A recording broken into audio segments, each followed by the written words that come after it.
एक धनवान मनुष्य था जो बैंगनी और महीन मलमल के वस्त्र पहनता था और प्रतिदिन बड़े ठाट बाट से जीवन बिता रहा था। उदाहरण के लिए इससे हमें पता चलता है कि संसार में जो कुछ लोगों के पास बहुत धन और आराम होता है, परंतु धन होने से बहुत परमेश्वर के सामने महान नहीं हो जाता। उसके फाटक पर लाजर नाम का एक कंगाल मनुष्य पड़ा रहता था, जिसके शरीर पर घाव थे। उदाहरण इससे हमें समझ आता है कि संसार में बहुत से लोग दुख और गरीबी में जीवन बिताते हैं और उन्हें हमारी दया की आवश्यकता होती है। वह चाहता था कि धनवान की मेज से गिरने वाले टुकड़ों से ही पेट भर ले, यहाँ तक कि कुत्ते भी आकर उसके घाव को चाटते थे।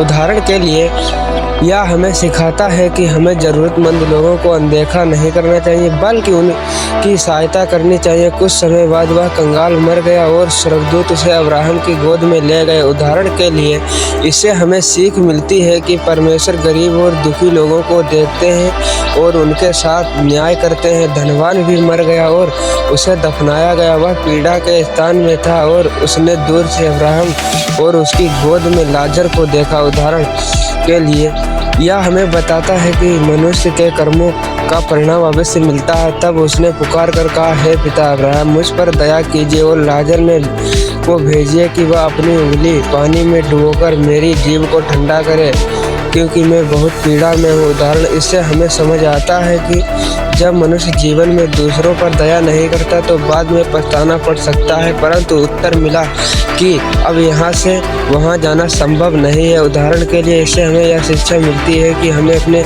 जीवन में एक परमेश्वर की आज्ञा माननी चाहिए और दूसरों पर दया करनी चाहिए। कहानी का प्रमुख संदेश परमेश्वर चाहते हैं कि हम दयालु बने और गरीबों की सहायता करें और धर्मी जन जिएं। आमीन।